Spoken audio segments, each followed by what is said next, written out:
vous souhaite la bienvenue à notre second atelier de l'année 2019-2020, consacré, comme vous le savez tous, à la question fondamentale en philosophie et dans son histoire, la question donc du temps et de la temporalité. Alors au mois d'octobre, nous nous sommes entretenus ensemble avec Cynthia Fleury, Camille Riquier et Robert Maggiori sur le rapport entre la nostalgie et l'irréversible. Et donc nous avons tenté de penser au cœur d'un paradoxe profond et profondément logé dans l'existence humaine et sa temporalité propre, à savoir le paradoxe entre la volonté et le désir, la souffrance inhérente à la volonté désirante de revenir et retrouver cette origine ou ce foyer de sens passé et perdu, cette provenance initiale d'où nous venons, d'où nous avons émergé, mais dont on aura été contraint d'abandonner ou emmené à délaisser, et en même temps cette irréversibilité, donc inévitable et inéluctable du cours du temps, de ce temps qui passe et qui file, et qui nous éloigne toujours plus et encore plus lointainement de là où l'on veut ardemment et désire si fermement revenir. Mais ce soir, nous tournerons autour d'un autre paradoxe. Vous voyez, la question du temps et de la temporalité dissimule et recèle une infinité de paradoxes, en vérité, lui aussi puissamment à l'œuvre au cœur de l'homme moderne. En effet, vous verrez en quoi notre paradoxe ce soir entraîne des effets puissants aujourd'hui à l'aune de notre contemporanéité et de notre présent vécu. Ce soir, nous tournerons autour du paradoxe de l'accélération. C'est dire de ce temps qui file, qui n'arrête pas de filer et qui finit par nous échapper, bientôt nous envahir et nous déborder alors même que nous ne cessons de le provoquer, de l'entraîner et de l'engager. Je m'explique. Pour cela, il faut certainement remonter au moins à l'éclosion de ce qu'on appelle la modernité.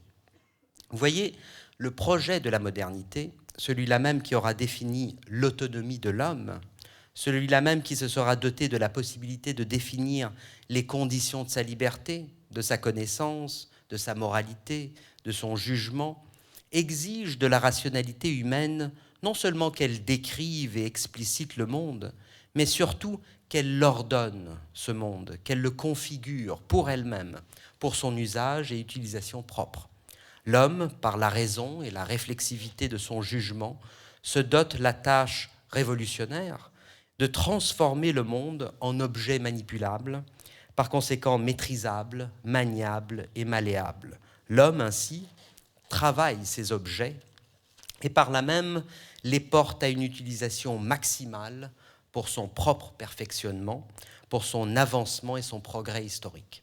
Et ainsi, l'homme devient, selon l'expression devenue fameuse depuis Heidegger, mais qui en réalité est déjà présente chez Hegel, un configurateur de monde. L'homme devient un configurateur de monde. L'homme configure le monde, en effet, à son utilisation et à sa manipulation possible pour lui-même, pour l'homme. Alors vous me direz, oui, d'accord, mais où se loge le paradoxe ? Eh bien, ce n'est pas un paradoxe logique ou logico-formel à partir duquel nous partirons ce soir, car dans la modernité, il n'y a jamais vraiment ou réellement de paradoxe logique ou logico-formel. C'est un paradoxe historique que nous allons voir se déployer. Car à bien des égards, c'est par le développement et le devenir de cette stance et de cette position moderne que nous allons voir en quoi l'homme, loin de perfectionner sa liberté, sa morale, sa connaissance, son jugement, par l'exercice de sa raison configuratrice de monde, en quoi l'homme donc se projette par l'exercice de sa raison dans une aliénation qui risque de le reléguer dans une obsolescence sans retour ni limite. En effet, si la modernité ouvre la voie au perfectionnement de l'être humain, à son inventivité, à sa créativité, à cette manière rationnelle de faire parler le monde pour lui-même, elle l'engage aussi dans l'innovation technique dont les conséquences, on le voit aujourd'hui, entraînent un changement de notre société humaine affectant le politique, l'art, la science, les relations professionnelles comme la vie privée et l'éthique intersubjective. Autrement dit, le rythme accéléré de la technique et l'avancement des technologies que nous initions devient très largement supérieur à celui de notre rationalité et de ses capacités, au point que l'accélération de nos technologies remplace et se substitue à l'agir et à la pensée de l'homme. Prenez notre exemple, ce magnifique coureur de F1 monégasque, Charles Leclerc. Alors, ce n'est pas uniquement un exemple pris pour démontrer ou représenter la vitesse. C'est pour montrer bien plutôt que nous sommes tous aussi devenus d'une certaine manière des pilotes de F1, soumis à des vitesses aussi intenses qu'insensées, restant dans la course sans aucune peur de la mort et donc sans limite. Nous sommes, comme Charles Leclerc, chacun pris et épris dans cette mécanisation technique de la compétitivité et dont l'impératif catégorique n'est pas au plus un commandement universel nous obligeant à reconnaître la limite, la loi, l'autre qu'il ne faut pas prendre comme un moyen mais comme une finalité en soi, mais bien plutôt ce nouvel impératif catégorique que nous avons entendu, là, c'est le fameux devoir. Nous avons le devoir de repousser les limites, de constamment repousser les limites, et ce pour aller toujours plus vite. User donc de tous les moyens possibles pour accélérer, rester dans la course, mais en vérité aller encore plus vite que la course elle-même. Lorsque nous préparions cet atelier philosophique, nous disions fréquemment « voici la marque même, le héros de l'homme moderne ». Alors certes, nous n'avons pas tous une Ferrari pour endosser notre modernité, mais ce n'est pas bien grave, car en vérité, notre existence est déjà pilotée par une Ferrari qui roule toute seule et à toute vitesse et qui s'appelle la modernité. Et en effet, l'accélération comme phénomène proprement moderne produit une augmentation croissante et ne cessant de s'accroître des options, services, loisirs, modes de communication, comme le prouvent les exemples d'Internet, des tablettes et téléphones portables. Et pour ne rien perdre de toutes ces options, eh bien, nous surfons sans cesse, à toute vitesse, au risque de nous perdre, certes, mais en croyant se trouver ou se retrouver. Alors certes, nous avons parfois la sensation de ne rien entreprendre d'essentiel, mais c'est parce que dans cette accélération, tout est essentiel. Certes, nous privilégions peut-être des activités qui engendrent des satisfactions de court terme, mais contrairement à celles qui requièrent un investissement de longue durée, ces satisfactions de court terme, ce que le sociologue Rosa nomme le divertissement par exemple, eh bien ces satisfactions sont au moins garanties. Et, principe de l'accélération moderne oblige, nous préférons toujours les garanties au risque d'une performance qui se perdrait dans la lenteur. Or, la contrepartie pathologique de cette accélération, sans borne, se manifeste dans cette incapacité d'agir et donc de suivre le mouvement, cette maladie du temps qu'est la dépression. Ainsi naîtrait une nouvelle forme d'aliénation, plus personne n'ayant de prise sur ce mouvement. Et quand je dis aliénation, le mot est peut-être faible, peut-être faudrait-il parler d'obsolescence, comme Gunther Anders, de déshumanisation, voire de nihilisme.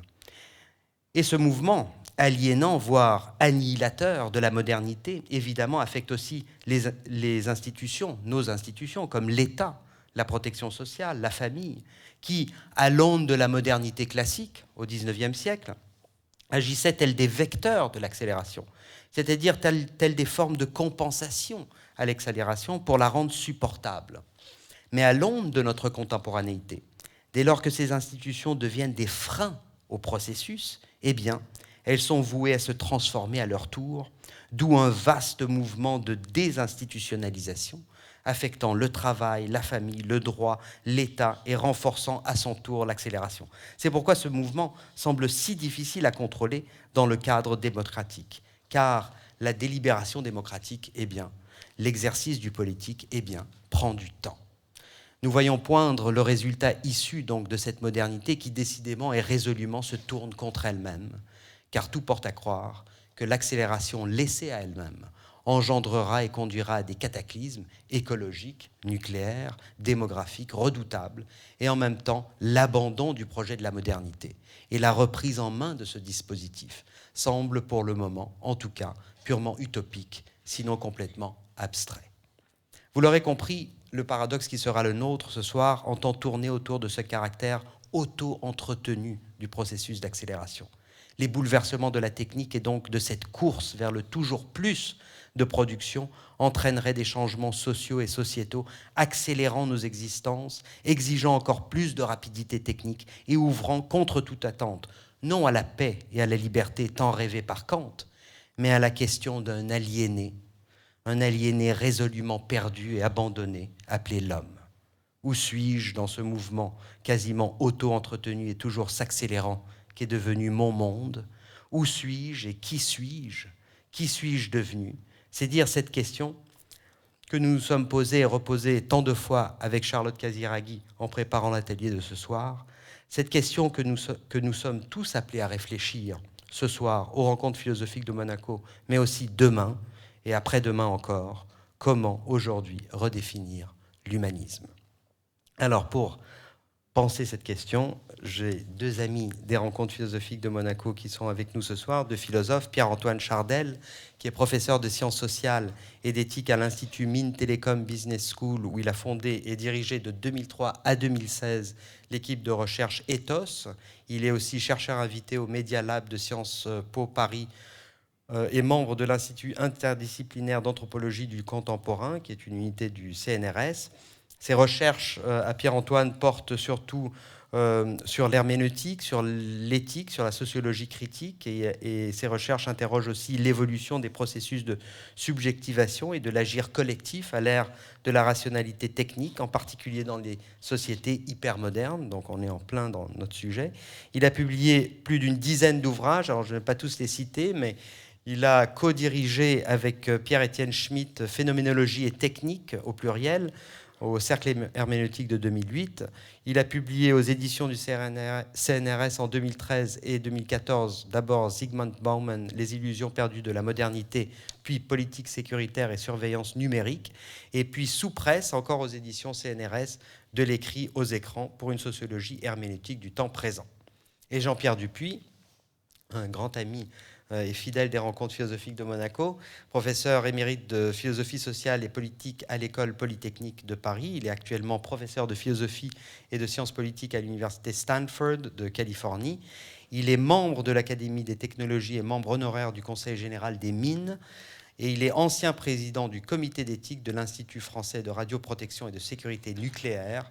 Alors il a une bibliographie très importante, je ne vais que citer son dernier ouvrage, tu m'en pardonneras, La guerre qui ne peut pas avoir lieu, essai de métaphysique nucléaire, c'est chez Desclés de Brouwer, paru en 2019. Donc d'abord, je vais donner la parole à notre ami Pierre-Antoine. Merci beaucoup Joseph. Je suis vraiment très heureux et très honoré d'être parmi vous, d'être avec vous ce soir. Et je tiens bien sûr à vous remercier très vivement pour cette invitation qui m'honore beaucoup. Le temps a toujours été une source d'intrigue, comme l'on sait, pour la simple et bonne raison qu'il nous échappe toujours. Il s'agit d'une grande question qui a préoccupé de nombreux penseurs, de nombreux philosophes ou théologiens. On pourra ici songer en premier lieu à saint Augustin et à ses réflexions qui nous viennent assez vite à l'esprit lorsque nous songeons au temps. Je rappellerai sa réflexion. Qu'est-ce donc que le temps? Si personne ne m'interroge, je le sais. Si je veux répondre à cette demande, je l'ignore. Mais c'est moins cette irréductibilité du temps que je souhaiterais interroger avec vous ce soir, ou le temps en tant que tel, que la manière dont nous percevons le temps peut être modifié avec les nouvelles technologies, et en particulier dans le contexte de nos modes de vie hypermodernes, qui nous font vivre un très vif sentiment d'accélération. Nous vivons en effet dans une époque où une complainte revient sans cesse dans nos discussions entre amis, entre collègues. Je ne vois plus le temps passer, et comme le temps file. Nous nous plaignons ainsi quasiment tous les jours de voir le temps qui file, ainsi que nos rythmes de vie s'accélérer. Nous n'avons plus le temps de prendre le temps. Alors comment comprendre cette impression d'accélération? Qui en est responsable? Et par quoi une telle impression est causée? Par les technologies elles-mêmes ou bien par nos modes de vie? Mon intention n'est pas de répondre de façon définitive avec vous ce soir à ces questions très complexes, mais plutôt d'ouvrir des pistes de réflexion pour le temps présent. L'enjeu est de taille car en arrière-plan de ces interrogations, et Joseph l'a un peu dit dans son introduction, se joue selon moi une grande part de nos équilibres sociaux, psychiques et politiques. Alors pour commencer à entrer dans le vif du sujet, je formulerai une hypothèse qui correspond en même temps à une conviction. mon hypothèse est que ce n'est pas seulement le temps qui file, car c'est bien le propre du temps que de filer et que de se donner à nous comme un flux. C'est notamment ce que le philosophe allemand Edmond Husserl, dans ses fameuses leçons pour une phénoménologie de la conscience intime du temps, avait montré. Mais c'est aussi nous, et peut-être avant tout nous, qui nous laissons prendre dans les mailles des filets que sont les réseaux de communication et d'information.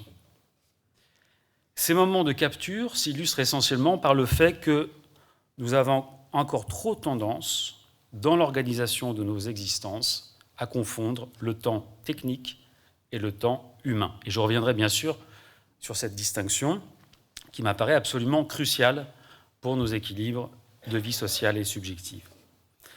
Pour le moment, je dirais que les mailles du filet ne sont pas qu'une métaphore, car l'étymologie même du mot réseau nous renvoie au terme latin retis, qui signifie un filet ou un ouvrage formé d'un entrelacement de fils. Le filet a plusieurs fonctions. Tout d'abord, il nous enrichit, et les réseaux permettent de créer des agencements collectifs.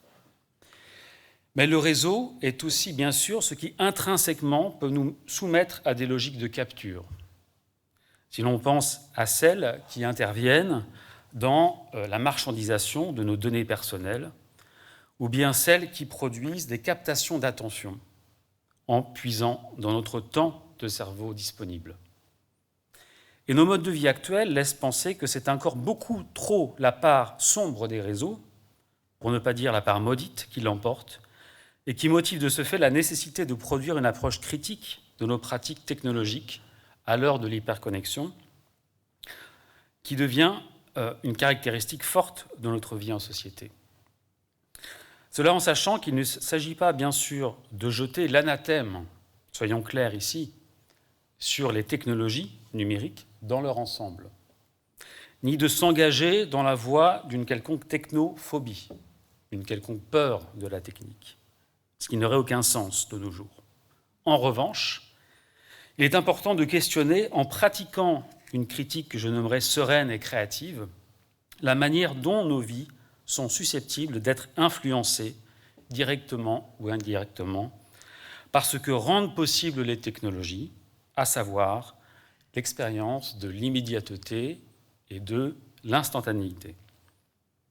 À cet égard, Emmanuel Levinas a pu nous sensibiliser de façon très, très fine au fait que le changement qui s'opère dans la civilisation moderne, c'est que l'outil ne prolonge pas seulement la main de l'homme pour lui permettre d'atteindre ce qu'il n'atteint pas, mais l'outil permet de l'atteindre plus vite. C'est-à-dire, dit Levinas, l'outil supprime dans l'acte le temps que l'acte est appelé à assumer.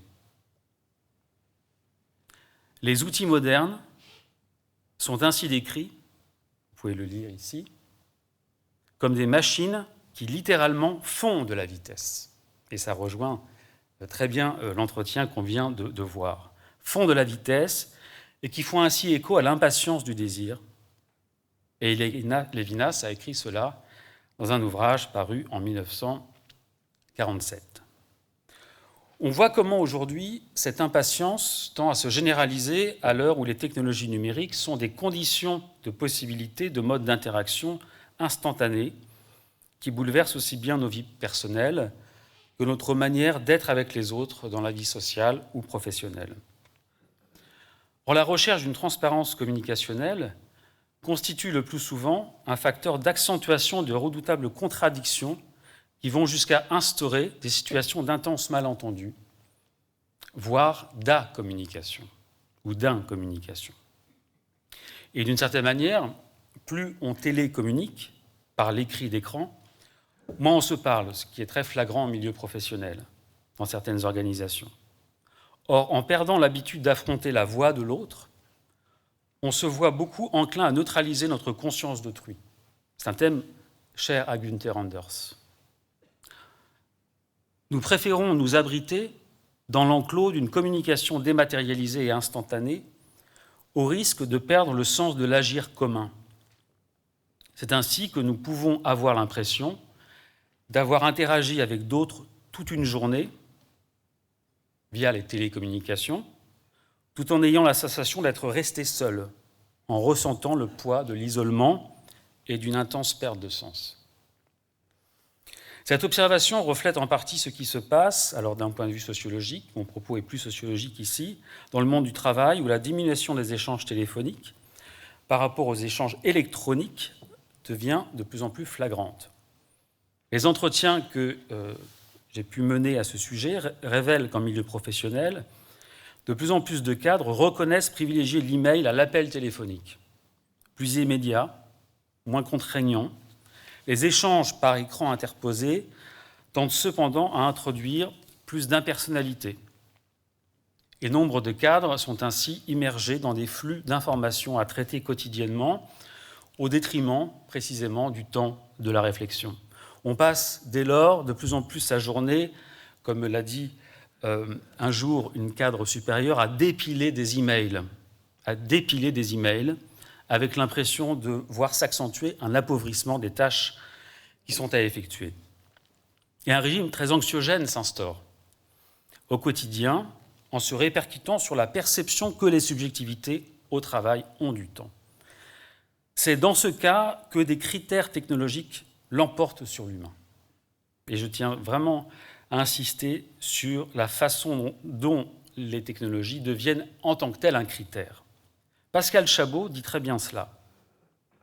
Peut-être mieux, il souligne justement à cet égard que si l'humain a conçu des machines ultra-performantes, il l'a fait pour en profiter et non pour leur ressembler, pour opérer en elles et non pour jalouser leur fonctionnement. Et je cite donc Pascal Chabot, et le pacte technique devrait rappeler cette différence de base dont personne n'ose nier publiquement le principe, mais qui, dans la pratique, est souvent transgressée.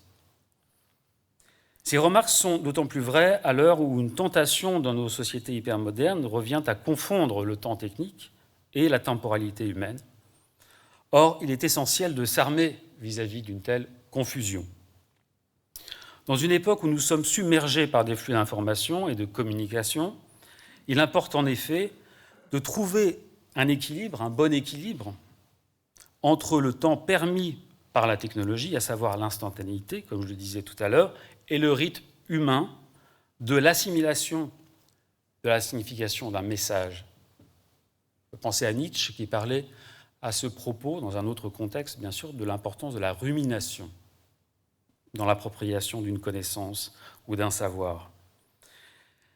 Alors, là, c'est un sociologue que je vais citer, Dominique Volton, qui a bien montré qu'il y a toujours une durée nécessaire dans l'acte de communication qui ne se réduit pas à un simple échange d'informations. Ainsi, si naviguer sur le réseau peut prendre du temps, il y a un tel décalage entre le volume de ce à quoi on accède et le temps passé que l'on entre quasiment avec l'Internet dans une autre échelle du temps, qui s'avère subjectivement très difficile à assumer. Et l'Internet serait peut-être une métaphore ou une autre réalisation de la Ferrari, finalement. Nous avons des machines hyper puissantes qui nous permettent d'aller très vite. Et de tels effets de contrainte sont d'autant plus perceptibles dans une époque où l'imaginaire dominant vante les mérites de la réactivité. Des éléments de langage sont même associés à la frénésie ubiquitaire, à un calcul permanent du temps. L'impératif d'être là pour les autres à temps, peut même devenir obsédant, voire très aliénant. On voit ainsi évoluer des subjectivités dans un état d'urgence quasi permanent, pour lesquels l'interactivité devient la norme de l'agir, au point d'oublier l'entrelacement subtil qu'il y a toujours entre la parole et le silence, l'entrelacement de la parole et du silence. Et on pourrait dire comme cela que les technologies numériques font que nous supportons de plus en plus mal le silence, tout autant d'ailleurs que la lenteur. Il apparaît donc que la problématique de l'appropriation, et je tiens à cette ouverture, pour ne pas rester sur des propos trop sombres, la problématique de l'appropriation doit devenir un enjeu essentiel de nos pratiques technologiques, qui sont pour le moment restées à un stade relativement primaire. D'une certaine façon, nous nous faisons ainsi piéger par le temps permis par la technique. Et dans la logique de l'immédiateté, les échanges tendent à occuper tout le champ de l'activité professionnelle, pour reprendre cet exemple, au détriment des activités réflexives ou plus généralement des tâches solitaires ou de long terme. Il convient d'être toujours là. Or, le problème, pourrait-on dire, est que être toujours là pour autrui semble être une façon de n'être plus jamais vraiment là pour soi-même, de ne plus avoir le temps pour cela. L'individu réduit à sa mobilité, à l'ubiquité, court après le temps, se laissant dépasser par le fait technique de la joignabilité permanente, en négligeant de distinguer la joignabilité de la disponibilité. Or, la joignabilité sur le plan technique ne signifie en aucun cas que nous soyons disponibles. Face à de tels enjeux, il est urgent, pour ne pas voir se répandre ce que Francis Jauregui-Berry appelle le mal des télécommunications, il est urgent d'accentuer la prise de conscience du caractère non magique ou salvateur des technologies de la communication. Et en tant qu'elles ne sont pas sacrées, il n'y a aucune raison pour que les sollicitations qu'elles rendent possibles prennent le pas sur tous les moments de l'existence. Il importe en ce sens de veiller à ne pas survaloriser dans les domaines dans lesquels la technique n'est qu'un moyen, la compétence technique aux dépens des autres. Ainsi, un risque serait de voir les technologies de la communication, les technologies numériques, imposer leur simplification de la complexité humaine en fragilisant de ce fait le projet qu'elles sont censées servir.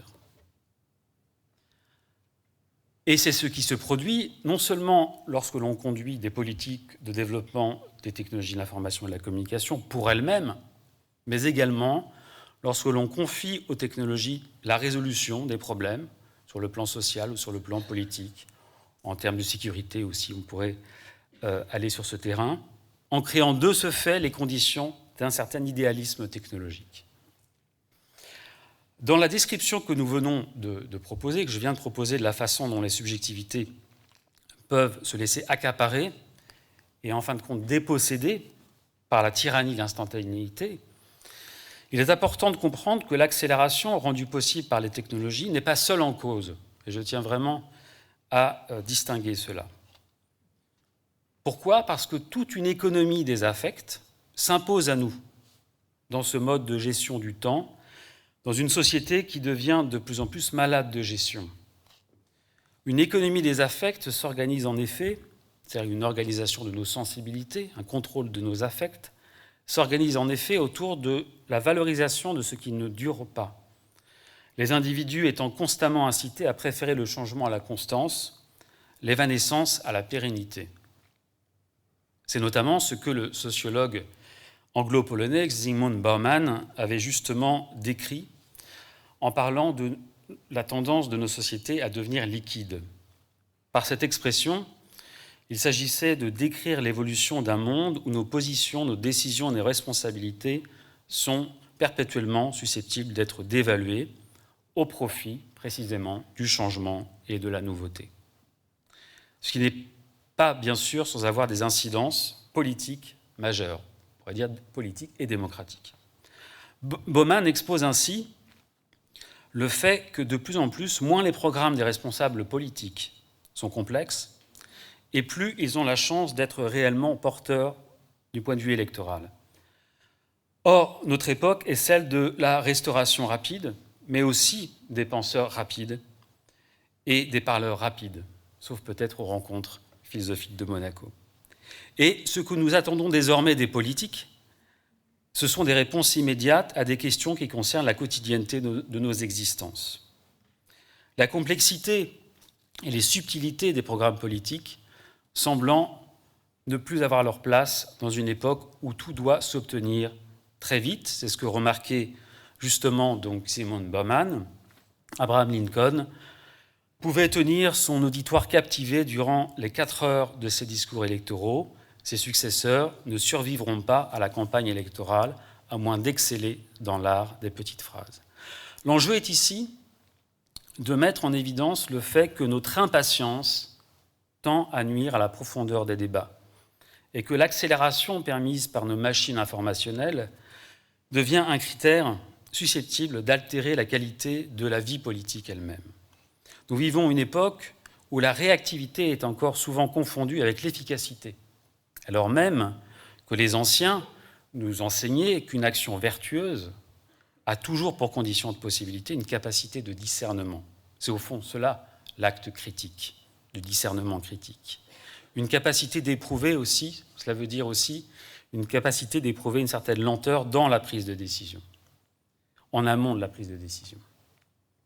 En s'appuyant sur ces éléments de sagesse pratique, on comprend d'autant mieux en quoi l'accélération permise par les technologies numériques devrait s'allier à un souci de préserver des prises de distance beaucoup plus fermes, des moments, pourrait-on dire, d'époquer, de mise en suspens, ainsi qu'un souci de distinguer, par exemple, et c'est cela l'acte critique, un acte de distinction, de discernement, distinguer le moyen et le long terme, et le court terme.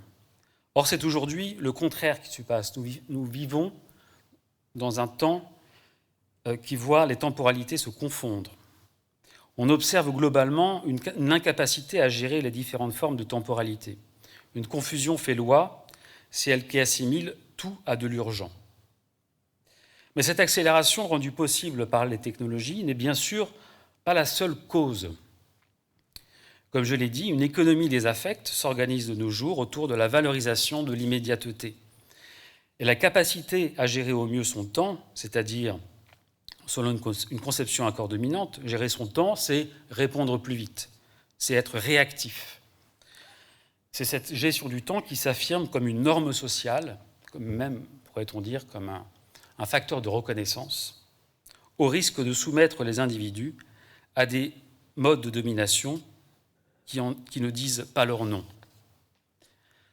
Alors vis-à-vis d'un tel état de fait, et je m'approche de la fin de mon intervention, vis-à-vis d'un tel état de fait, il est impératif de réfléchir en vue de ce que j'appelle une écologie informationnelle, ou en vue également d'un bon agir télécommunicationnel, en soulignant l'importance d'envisager différentes façons de vivre et d'éprouver le rapport au temps. Car il y a, et c'est Heidegger évidemment qui nous rappelait cela formidablement, il y a en effet une différence entre le temps vécu et le temps objectif, comme l'exprimait donc Heidegger, pour qui la détermination élémentaire que produit l'horloge comme telle n'est pas l'indication de la durée, on va dire le temps humain. Cela signifie que si nos cadrans permettent une mesure du temps, nous n'éprouvons pas le temps mesuré, celui des cadrans, de la même façon. Et il est à cet égard important, me semble-t-il, dans l'élaboration d'une approche différentialiste du temps, donc de différencier le temps court, du moyen terme et du temps long, de noter, mais aussi la façon dont les subjectivités vivent le temps. Il me paraît essentiel de noter la manière dont les cultures aussi produisent un rapport au temps toujours singulier, ainsi que des représentations forgées par des systèmes de valeurs qui sont toujours situés culturellement et géographiquement. C'est Edward T. Hall, bien sûr, qui figure dans la bibliographie du cahier consacré à cette année. Edward T. Hall qui examinait la façon, dans ce livre magnifique, la façon dont le temps est vécu de manière toujours différente selon les cultures et les lieux. Je ne vais pas développer parce que je n'aurai pas assez de temps, mais on pourrait dire, à partir d'Edward T. Hall, il en va ainsi de même pour les individus. C'est ce qui fait que l'instantanéité pourra être vécue, par exemple, comme anxiogène pour certains ou certaines et stimulante pour d'autres. Or, c'est précisément pour ces raisons que des enjeux de différenciation devraient être conquis dans l'expérience de l'agir en général, pour éviter de voir le temps technique l'emporter au détriment des singularités humaines et de l'enrichissement censé naître du respect des différences. Alors pour terminer, je reviendrai sur les risques qu'il y a donc à confondre le temps technique, à savoir le temps permis par la technique, celui de l'instantanéité, et le temps de l'humain. Car ce qui se joue, c'est notre capacité à développer notre esprit critique, je l'ai dit, à embrasser la complexité, à déchiffrer et à interpréter. Ces expériences de l'interprétation méritent d'être rappelées, car jamais le sens n'est d'avance donné. Il est toujours le produit d'une interprétation. Et c'est à cet égard qu'il nous appartient de souligner l'importance des rythmes singuliers, en rappelant que c'est toujours à l'homme que doit revenir, et c'est peut-être ça le nouvel impératif moral à l'ère hypermoderne, c'est toujours à l'homme que doit revenir la tâche d'imposer ses valeurs aux environnements technologiques. C'est Gilbert Simondon qui m'inspire dans cette réflexion,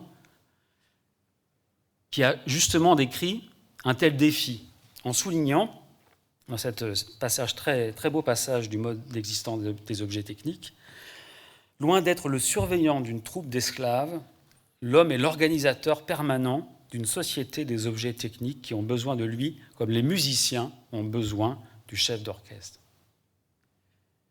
Ce que nous suggère ici, indirectement, Gilbert Simondon, donc en écho au sujet qui nous réunit ce soir, est que si les technologies nous font vivre des formes d'accélération prodigieuses et fascinantes, on l'a bien vu tout à l'heure, c'est néanmoins toujours à l'homme, au chef d'orchestre, de donner le rythme dans ses interactions avec les technologies.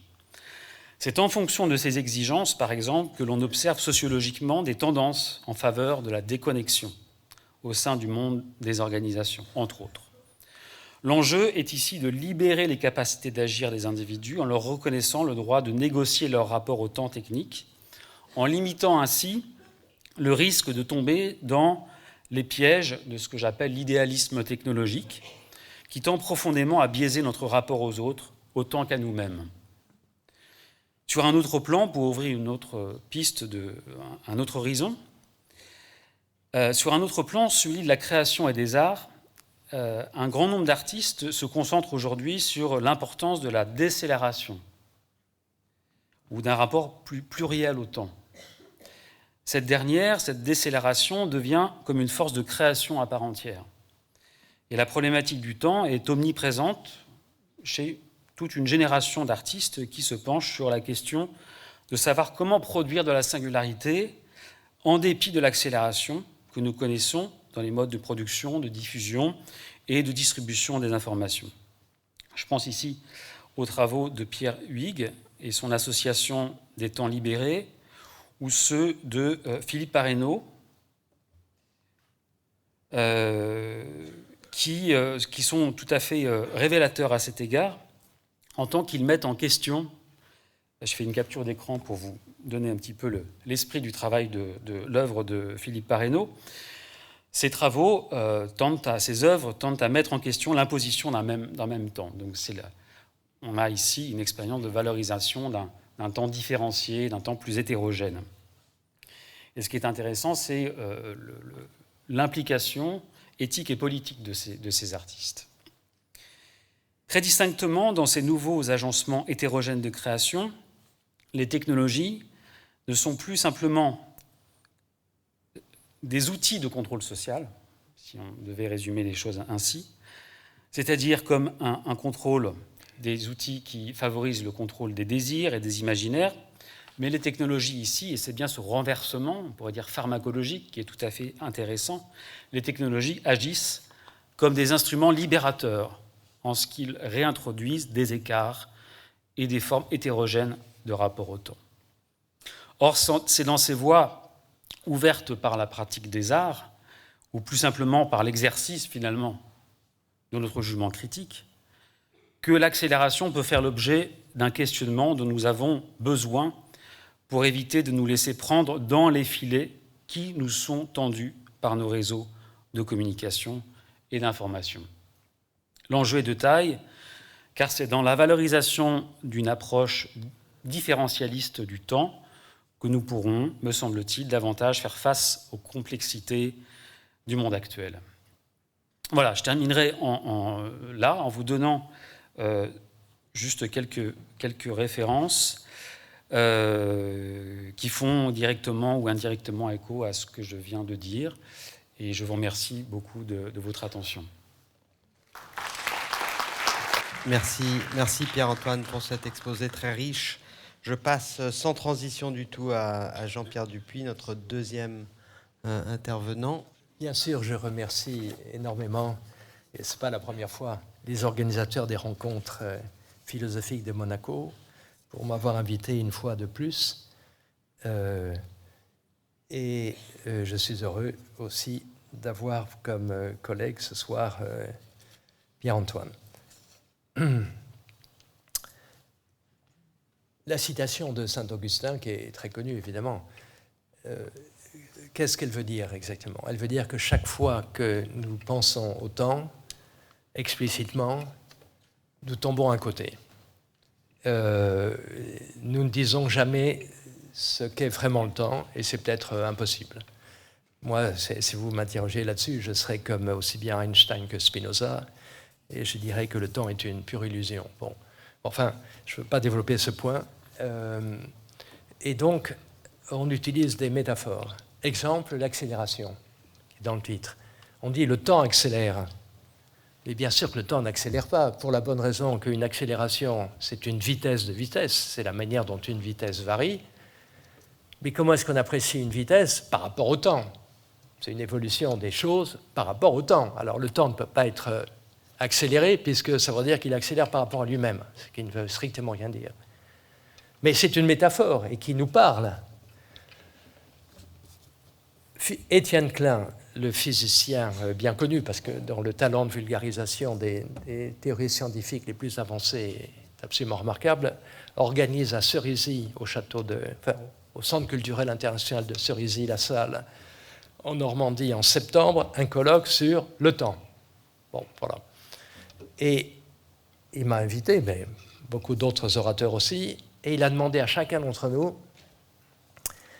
de dire un mot qui évoque le temps, mais qui n'est pas le temps, puisqu'on ne peut pas dire ce qu'est le temps, à chacun d'entre nous. Alors j'ai choisi le mot « terme », le complément étant « délai », puisque comme Pierre-Antoine, ce qui m'intéresse, c'est le temps humain. Or, la première caractéristique du temps humain, c'est qu'il est fini. Bon, c'est notre mort individuelle, à chacun d'entre nous, mais ça peut être aussi ce dont je vais parler ce soir, la fin de l'espèce, la fin du monde, comme on dit. Thème qui, de manière absolument extraordinaire, est de plus en plus à la mode, bon, et qui fait vendre des livres par centaines de milliers. C'est assez extraordinaire comme ça aussi. Donc je vais vous parler du terme et je vais vous parler de la fin du monde. Le délai, c'est un concept de Günther Anders aussi. En allemand, c'est Die Frist. C'est le délai qui nous sépare précisément de la fin du monde.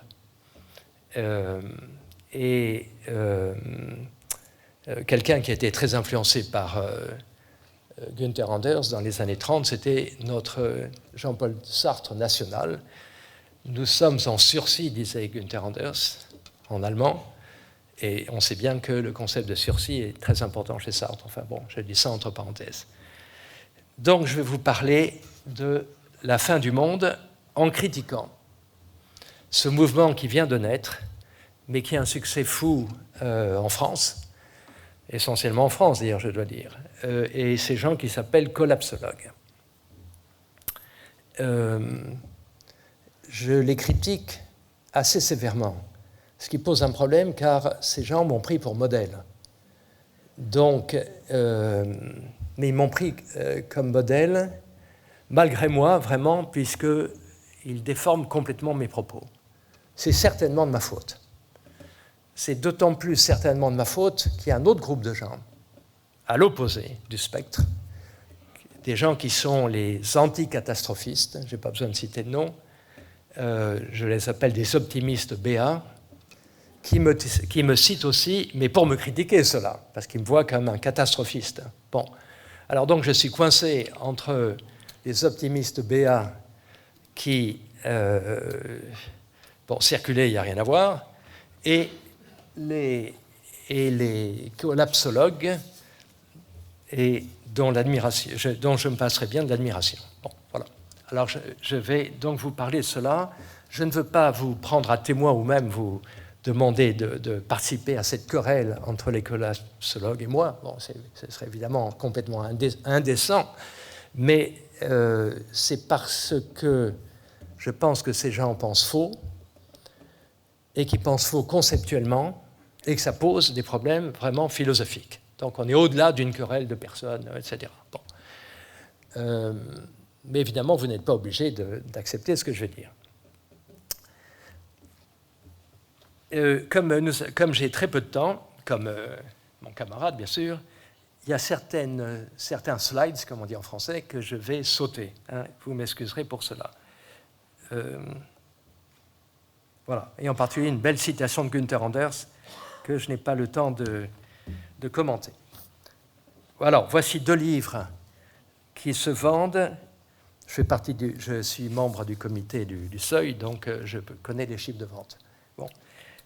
Comment tout peut s'effondrer, de Servigne et Stevens, a dépassé déjà les 100 000 exemplaires. Bon, il y en a un deuxième qui en est à 70 000, mais qui a moins d'1 an. Et Yves Cochet, qui fut notre ministre de l'Environnement et qui a décidé de vivre à la campagne et de mener une vie simple, vient de sortir ce livre, Devant l'effondrement. Le mot effondrement est censé être la traduction de l'anglais, qui est en fait le latin, bien sûr, collapse, collapsus, qui veut dire effectivement événement brusque, effondrement. Bon. Il y a une référence américaine, mais je ne vais pas en parler. Alors, je vais vous présenter, voilà, à droite, à gauche, ceux qui me font dire, et à droite, ce que j'ai dit en réaction. Mais cela, je le dis depuis 20 ans. Bon, commençons par Pablo Servigne. Je n'ai rien contre lui. Hein. Je suis plutôt dans la posture du catastrophisme éclairé du philosophe Jean-Pierre Dupuy. On va se forcer à voir les mauvaises nouvelles, on va même considérer, alors qu'elles sont incertaines, qu'elles sont certaines, pour pouvoir mieux les éviter. En considérant la catastrophe comme certaine, on augmente les chances de l'éviter. On se dit que la catastrophe, par exemple le changement climatique, est certaine, ou une explosion nucléaire, et c'est ça qui va permettre d'éviter. Si j'avais dit ça, je serais un imbécile, je pense. Car si on considère la catastrophe comme certaine, il n'y a qu'une chose à faire. Enfin non, il y a plusieurs choses. On peut se suicider, on peut se dire on va s'éclater, on peut se dire un jeune couple, pour moi c'est trop tard, on ne va plus faire d'enfants, parce que pourquoi faire des enfants, étant donné que selon Yves Cochet, qui est quelqu'un que j'aime bien par ailleurs, mais ça n'est pas pertinent, c'est en 2030 que le collapse, l'effondrement de la civilisation industrielle se produira. Donc pourquoi faire des enfants aujourd'hui, alors que dans 10 ans, ils seront dans une société en chaos total et certainement en violence totale. Alors voici ce que j'ai répondu récemment. Tous me créditent pour m'en féliciter d'avoir énoncé que le catastrophisme éclairé impliquait de tenir la catastrophe pour certaine, ce qui eût été une absurdité et que je crois n'avoir jamais commise. On ne peut commettre cette bévue que si l'on confond la certitude, qui est de l'ordre de l'épistémique, je devrais dire, c'est-à-dire ce qu'on sait ou ce qu'on ne sait pas, et la nécessité, qui est de l'ordre de la métaphysique. J'aurais peut-être dû dire ontologie ici, ce qui est et ce qui n'est pas, indépendamment de ce qu'on sait ou de ce qu'on ne sait pas. C'est parce que la catastrophe, alors ça c'est ma position, que je vais essayer d'expliquer pendant le temps de mon exposé, c'est parce que la catastrophe constitue un destin détestable dont nous devons dire que nous n'en voulons pas, qu'il faut garder les yeux fixés sur elle sans jamais la perdre de vue. C'est cette phrase que les collapsologues ont décidé de prendre comme devise, et leitmotiv, disent-ils. Alors je vais expliquer ceci qui, hors de son contexte, peut paraître très obscur, très abscon. Mais je le dis tout de suite, la clé de la chose et du débat philosophique, ça va être l'opposition entre le certain et le nécessaire. Quelque chose peut être certain sans être nécessaire, sans être... Bon. Voilà, c'est ça que je vais essayer de montrer en peu de temps. Alors, ma critique porte sur deux dimensions de cette critique. Le certain et l'irrévocable, ce que je viens de dire. Et ensuite, je parlerai de complexité, puisque voilà, c'est un thème qui est très central en écologie. Les collapsologues l'utilisent, et ils ont raison de l'utiliser. Cependant, je pense qu'ils se trompent complètement sur le sens du mot complexité. Le certain et l'irrévocable. Voilà, nous sommes tous d'accord, les collapsologues et moi, mais peu importe les personnes, pour dire que cette citation du philosophe allemand Hans Jonas est essentielle dans ce débat. La prophétie de malheur est faite pour éviter qu'elle ne se réalise, et se gausser ultérieurement d'éventuels sonneurs d'alarme en leur rappelant que le pire ne s'est pas réalisé serait le comble de l'injustice. Il se peut que leur impair soit leur mérite. En d'autres termes, le prophète de malheur et les collapsologues se veulent prophètes de malheur, puisqu'ils annoncent la catastrophe quasi finale dans 10 ans. Le prophète de malheur, selon Jonas, ne peut être qu'un faux prophète, puisqu'il annonce quelque chose de manière à ce que cette chose ne se produise pas. Donc il aura eu tort. Il y a un clin d'œil de l'histoire ici absolument extraordinaire. C'est qu'il existe un autre Jonas. Bon, en allemand, Hans Jonas se prononce Hans Jonas, mais peu importe. Jonas, c'est le fils d'Amitai, prophète du 8e siècle avant notre ère. Et il y a un livre de la Bible qui s'appelle le livre de Jonas. Jonas est considéré comme un prophète mineur. Il y a quand même quelque chose d'extraordinaire, c'est que tant le christianisme que le judaïsme citent Jonas. Alors, le judaïsme, c'est à propos du Yom Kippour, où le prophète Jonas joue un rôle important. Quant au christianisme, il y a ce passage central chez Marc et Matthieu. Les disciples de Jésus lui demandent de faire un signe, et il répond, le seul signe que je peux faire, c'est le signe de Jonas. Alors, il y a des tas d'interprétations là-dessus, c'est extrêmement mystérieux. Alors, je vais vous donner une interprétation possible, qui est la mienne, bien évidemment. Le prophète Jonas, vous connaissez en gros l'histoire, mais il faut la considérer dans le détail. Dieu, le Dieu des Juifs, bien sûr, demande à Jonas, son prophète, de prophétiser la chute de Ninive. Ninive, qui est la Mossul d'aujourd'hui. Bon. Et Jonas, au lieu d'obtempérer, s'enfuit, embarque sur un bateau. Pourquoi ne fait-il pas son boulot de prophète? Bon, le texte ne le dit pas à ce moment-là. Ce bateau, c'est un bateau étranger en direction de Gibraltar. Dieu n'est pas content, bien évidemment. Il fait éclater une tempête. Les marins sont extrêmement suspects, soupçonnent plutôt Jonas. Et Jonas leur dit la vérité, voilà, qu'il a désobéi à son Dieu. Et c'est lui, Jonas, qui demande aux marins de le jeter par-dessus bord. Ce n'est pas les marins qui, d'eux-mêmes, c'est Jonas qui demande. Bon, vous connaissez la suite, tout le monde connaît la suite essentiellement. Il est avalé, le texte dit, par un gros poisson. Bon, une baleine, ce n'est pas un gros poisson, mais enfin, ça, on passe sur ce détail. Et 3 jours et 3 nuits, et ensuite déposé sur un rivage. Et là, on comprend enfin, en même temps que Jonas, pourquoi il n'a pas obtempéré la première fois. C'est que cette deuxième fois, Dieu lui demande encore de prophétiser la chute de Ninive. Et Jonas le fait et se réalise ce qu'il avait prévu qui se réaliserait si il avait prophétisé la chute de Ninive la première fois, à savoir que les Ninivites se repentent, que le Dieu juif leur pardonne, et que donc Jonas se trouve tout mari, dit le texte, puisqu'il a été un faux prophète. Il a prédit quelque chose dont il savait que la simple prédiction de ce quelque chose ferait que ce quelque chose ne se produise pas. On appelle une prophétie auto-négatrice ou auto-invalidante. Bon, donc les deux Jonas se trouvent devant le même problème. Et les collapsologues aussi. Donc, ils comprennent ou ils devraient comprendre que par leur prophétie, dans la mesure où ils sont très lus et très écoutés, et je dis ça sans jalousie aucune, bon, j'ai jamais atteint 100 000 exemplaires vendus pour mes livres. Donc ils ont une influence sur le monde, il devrait tenir compte de cette influence, bien évidemment. Hein, tout est dans ce paradoxe, véritablement, hein, de la prophétie auto-invalidante. Prophétiser quelque chose de manière à ce que quelque chose ne se produise pas. Bon. Ça, il y a une institution en France, qui je crois existe dans tous les pays, qui fait cela très bien et qui ne pose strictement aucun problème de paradoxe, problème logique, etc. Ça s'appelle Bison futé. Bison futé prédit la catastrophe que sera un encombrement majeur le dimanche prochain sur les routes, mais Bison futé fait cela pour que cet encombrement ne se produise pas ou se produise de moins fort, en incitant les gens à ne pas prendre leur voiture ce jour-là ou à la prendre de manière décalée. Mais personne n'en veut à Bison futé. Bison futé n'est pas un prophète. Hein?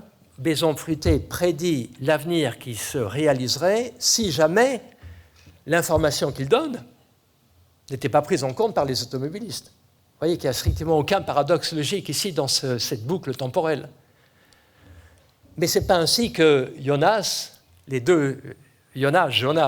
les collapsologues raisonnent. Ils nous disent ce que va vraiment être l'avenir. Ils se veulent des prophètes. D'ailleurs, Yves Cochet, dans son livre, va même jusqu'à dire que ces prophéties ne changent rien à la manière dont nous nous comportons, car il est en quelque sorte écrit comme un destin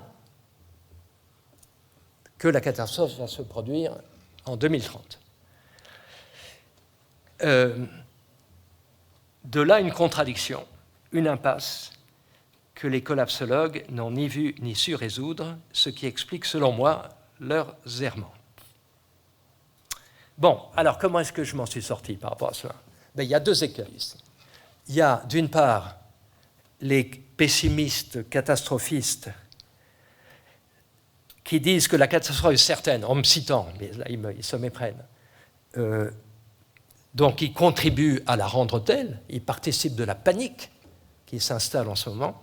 Mais de l'autre, vous avez les optimistes BA, comme je les appelle, qui disent circuler, il n'y a rien à craindre, et qui évidemment, dans la mesure où ils incitent à ne rien faire, contribuent eux aussi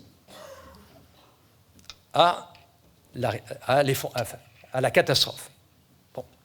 Est-ce qu'il y a une troisième solution qui ne serait ni l'une ni l'autre? Alors c'est ce que j'ai essayé de faire, et je m'en suis sorti en recourant à la notion de destin, c'est-à-dire quelque chose qui est nécessaire. Et ce que je dis, ce n'est pas que la catastrophe, il faut tenir la catastrophe pour certaines, il faut tenir la catastrophe pour un destin, notre destin. Mais le métaparadoxe ici, c'est qu'il est plus facile, et je vais essayer de vous montrer ça, de dire qu'on choisit son destin ou qu'on refuse un destin mauvais que de dire qu'on choisit une option bonne ou qu'on évite une option mauvaise. Choisir une option, c'est décider de faire ceci ou cela, d'éliminer le nucléaire ou de le développer encore plus. Ça, c'est une option. Un destin, c'est autre chose. Quelque chose qui est nécessaire.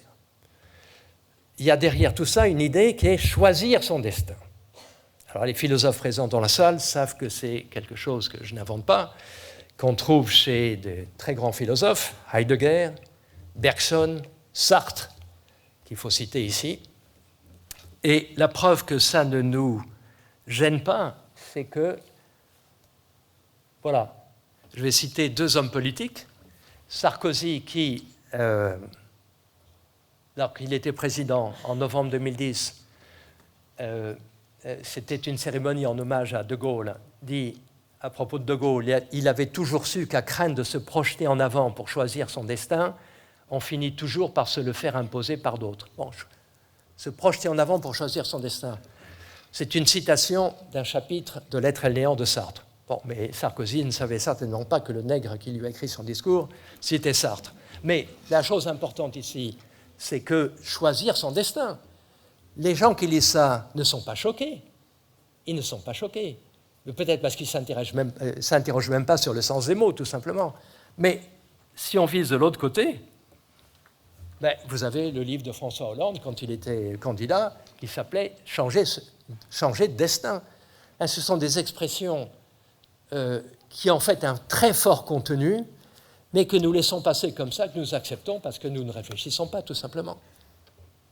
Bon, donc, voilà, choisir son destin, c'est très important. Alors, ce que je propose donc, dis-je, et je mets en rapport ce que les collapsologues me font dire, c'est-à-dire que la catastrophe, tenir la catastrophe comme certaine, ce que je propose donc, c'est de tenir la catastrophe, alors pour indéterminé, puisqu'on peut changer de destin. Donc, incertaine, évidemment, indéterminé implique incertain. Incertain n'implique pas indéterminé. Mais lorsqu'elle se produira, si elle se produit, comme ayant révélé ce que dictait notre destin. C'est à ce moment-là, bon là ici je pourrais citer Diderot et Jacques le Fataliste, puisque c'est exactement la logique en question. Ou alors une autre formule équivalente, il nous faut agir comme si nous étions guidés par un destin, mais un destin indéterminé, puisque nous pouvons en changer. Le temps des prophètes vulgaires, alors j'ajoute, et le futur simple, ça va se produire en 2030. La méthode que je préconise implique le futur antérieur. D'ailleurs, futur antérieur se dit de manière tout à fait intéressante, future perfect en anglais. Qu'est-ce qu'il a de parfait, ce futur? Eh bien, cet avenir. Eh bien, c'est que quand il arrivera un moment où la catastrophe aura eu lieu. Ça, c'est un point très important chez Günther Anders aussi. Bon, voilà. Alors, je crois que l'erreur conceptuelle, philosophique commise par les collapsologues est celle-ci. Bon, ça, c'était Paolo Servine, excusez-moi. C'est qu'ils confondent deux types de catégories. Les catégories du certain, de l'incertain, du probable, de l'improbable, etc., d'un côté, et les catégories du possible, nécessaire, impossible, contingent de l'autre. Ces deux ensembles de catégories qui n'ont rien à voir les unes avec les autres. La preuve, c'est qu'on peut les croiser. On peut avoir un événement futur qui est certain et indéterminé. Par exemple, tout simplement, là je me suis trompé dans les... Bon, alors peu importe. Exemple, l'action d'un sujet libre, ce qu'on appelle un futur contingent. Bon, ceux qui me connaissent savent que je vais dîner ce soir après cette conférence. Bon, mais je pourrais très bien décider de ne pas aller dîner. Je sais pas, ou alors je peux avoir un arrêt cardiaque ou quelque chose et du coup je ne dînerai pas. Bon. Mais il est quand même possible de prévoir que je vais aller dîner ce soir après cette réunion. Donc, c'est à la fois quasi certain, disons, mais c'est indéterminé puisque je suis doté, je le suppose, de libre arbitre. Si j'étais spinoziste, évidemment, ça ne marcherait pas. Mais inversement, un événement futur peut être irrévocable, c'est-à-dire nécessaire, ou j'oserais même l'adjectif destinal, et incertain. Exemple. L'exemple paradigmatique, c'est évidemment le jeu de dés, lancer de dés. Pour un physicien, lancer un dé, c'est un processus totalement déterminé, à partir des lois de la gravitation, de la résistance de l'air et tout ce que vous voulez. Mais c'est évidemment incertain, puisque le jet de dés, c'est l'exemple paradigmatique de tous les mots dans les langues indo-européennes qui désignent l'incertain, le hasard. Le mot aléa, bien évidemment, en latin, qui veut dire dé. Le mot hasard, qui est un mot arabe, pas écrit comme ça, bien sûr, mais qui signifie dé. Le mot chance, qui vient du latin cadere, et cadere, c'est la chute des dés. Et les physiciens parlent à propos du jeu de dés d'un chaos déterministe. Ce n'est pas un oxymore, c'est à la fois chaotique, car parfaitement incertain, et parfaitement déterminé. Bon, donc il faut absolument distinguer ces... Pour conclure cette première partie, la deuxième sera plus courte, je veux citer un auteur qui est pour moi très important, Borges, qui a écrit ceci: El porvenir es inevitable, pero puede no acontecer. L'avenir est inévitable, mais il peut ne pas se produire. Et Borges ajoute: Dieu veille aux intervalles. Alors, le catastrophisme éclairé, qu'est-ce que c'est? C'est de remplacer dans cette phrase Dieu par l'homme. Voilà. Donc, l'avenir est inévitable, ça c'est la catégorie du nécessaire, du destin, mais il peut ne pas se produire si nous changeons de destin. Deuxième partie. Le temps dans les systèmes complexes. Alors, les collapsologues nous disent c'est une propriété des systèmes complexes, ils ne définissent pas, que leur destin soit l'effondrement par trop forte complexité. Bon, c'est aberrant. C'est le contraire qui est vrai. Alors voici ce que dit par exemple Pablo Servigne. La structure de plus en plus globalisée, interconnectée et verrouillée de notre civilisation la rend non seulement très vulnérable à la moindre perturbation interne ou externe, mais la soumet désormais à des dynamiques d'effondrement systémique, nous en déduisant que notre société peut s'effondrer dans un avenir proche. Nous en déduisant. Un système complexe est destiné à s'effondrer. Et alors, Yves Cochet va beaucoup plus loin, puisqu'il donne une date, l'effondrement de la société mondialisée est certain vers 2030. Il ajoute à quelques années près. Bon, c'est gentil. OK, à quelques années près. Bon. C'est complètement faux, et voilà ce qu'on pense aujourd'hui. Chez les spécialistes des systèmes complexes, il semble que la nature s'efforce d'atteindre la robustesse au moyen de réseaux complexes hautement interconnectés. Hein, la très forte interconnexion, le tissu. Morin aime bien rappeler cela, que tout vient du tissu. Les réseaux, enfin les systèmes complexes et les réseaux en particulier, sont très stables du fait même de cette complexité. Alors, je vais quand même illustrer cette idée. Voilà, en introduisant un concept absolument central aujourd'hui en mathématiques, en physique, mais aussi en philosophie, le concept de fractal, fractalité, etc. Bon, Benoît Mandelbrot, que j'ai eu la chance d'avoir comme professeur dans mes études, un juif polonais devenu français, devenu américain, a inventé un concept absolument essentiel qui est celui de fractalité. Un être fractal est un être qui est semblable à lui-même, isomorphe à lui-même, comme on dit, à toutes les échelles où on le considère. Voici quelques exemples de figures fractales. Hein, vous voyez ce triangle, avec à l'intérieur des triangles, à l'intérieur des triangles, dans les triangles, etc. Bon. Il prend aussi l'exemple du flocon de neige. Il prend l'exemple de la côte de Bretagne. Il pourrait prendre l'exemple de la côte californienne entre Big Sur et San Luis Obispo. Bon, des roches extrêmement, des côtes extrêmement avec des enfractualisés à tous les niveaux. Voici un exemple beaucoup plus sophistiqué de structure fractale. Voilà. Alors, il existe un grand nombre de réseaux, de systèmes complexes, si vous voulez, dans la nature, dans la vie, dans la biosphère, mais aussi dans les systèmes techniques. Pas tous les systèmes sont de ce type. Ça, c'est important de le reconnaître. Mais beaucoup le sont, et pour une raison que je vais donner dans un moment. Et ils ont la propriété suivante, ces systèmes. Voilà, un réseau fractal, vous voyez, c'est un... Alors, on considère des nœuds, les ronds là, et des liaisons entre les nœuds. Vous voyez que c'est fractal parce que, regardez à gauche, là, vous avez un nœud qui paraît central et duquel sortent 4 liaisons. Les ronds qui correspondent à ces liaisons eux-mêmes engendrent 4, etc., etc., etc., etc. Alors, on le voit mieux sur la figure de droite. Bon, alors, je vais vous présenter, voici quelque chose qui est l'interaction des protéines de la levure de bière. Bon, ça peut vous paraître abscon, mais enfin, voilà, c'est ça exactement une structure fractale. Alors, la structure fractale implique qu'il y a à la fois ce qu'on appelle des plaques tournantes qui rassemblent un très grand nombre de liaisons et des nœuds qui sont très peu liés aux autres. Voilà.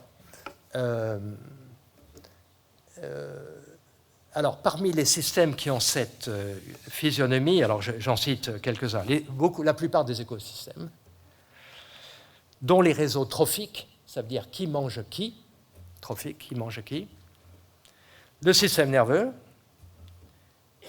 le métabolisme d'une cellule, c'est-à-dire le réseau des relations chimiques, Internet, la toile. Bon, je sais en passant qu'Internet et la toile, c'est deux choses différentes. Hein. Internet, c'est le réseau des ordinateurs, reliés les uns aux autres, qui sont le support physique de la toile, et la toile, c'est l'ensemble des sites immatériels, bien évidemment. Bon. Aussi bien Internet que la toile, le web, sont de tels systèmes. Les réseaux de distribution d'électricité, les réseaux de liaison aérienne, les réseaux d'influence sociale. Donc, ce sont des systèmes où il y a quelques nœuds qui concentrent les liaisons, qu'on appelle des plaques tournantes, hubs en anglais, et puis des tas d'éléments qui sont très peu liés aux autres. Bon. Voici un autre exemple, cette fois-ci artificiel, donc, enfin, au sens fait par l'homme. Le réseau HOP, la filiale bien connue d'Air France, qui d'ailleurs est en faillite, je crois, aujourd'hui, en 2018, vous voyez que, évidemment, Roissy-Charles de Gaulle est une plaque tournante, mais il y a aussi d'autres villes. Vous avez ici Lyon, oui, bien sûr, vous avez Lyon, etc. Puis, alors, vous avez des destinations qui sont absolument non reliées aux autres, Budapest, Vigo, Barcelone, etc. Voilà, c'est un tel système. Alors, de tels systèmes sont à la fois, et c'est ça que les collapsologues n'ont pas compris, c'est pas qu'ils sont voués au collapse, c'est qu'ils sont à la fois résilients et vulnérables. Ils sont résilients au sens que si une panne se produit sur l'un des nœuds, il y a de fortes chances, si c'est au hasard, que ce soit un nœud peu relié. Et à ce moment-là, le système sait se compenser. Voilà. Par exemple, si vous avez eu un AVC, je ne vous le souhaite pas, qui ne vous a pas, bien sûr, réduit à l'état de légume, il y a de fortes chances que votre système nerveux se réorganise autour de la partie nécrosée, de nouveaux circuits apparaissent, et c'est ce qu'on appelle la plasticité du cerveau. Mais maintenant, si ce sont les plaques tournantes qui sont touchées, alors évidemment le système s'effondre, puisque c'est le squelette du système. Alors, comment est-ce que les plaques tournantes peuvent être touchées? Si c'est un système artificiel comme ça, supposez que vous avez un groupe de terroristes qui veuillent liquider la compagnie HOP d'Air France, ils vont attaquer les plaques tournantes. Bon, ils vont attaquer Paris, Lyon et les autres plaques tournantes. Bon, hein, et le système va effectivement s'effondrer. Et pour ça, il faut savoir où sont les plaques tournantes. Alors, pour ce qui est des écosystèmes, y compris les systèmes trophiques, le plus souvent, on ne sait pas où sont les plaques tournantes. On ne sait pas. Il faudrait faire une description exhaustive de l'ensemble des relations pour trouver ce que sont les plaques tournantes. Et quand on le sait, parfois on découvre des choses étonnantes. Une espèce animale absolument insignifiante qui se trouve être une plaque tournante. Et que si elle est touchée, le système peut effectivement s'effondrer. Mais sinon, le système est très résilient. Il résiste aux perturbations.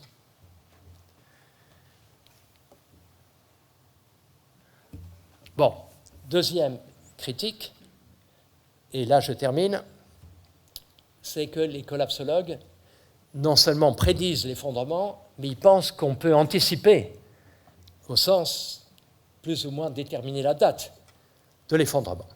Ils parlent même de signes avant-coureurs et ils parlent de l'appel à l'intuition. Bon, quel genre d'intuition, etc.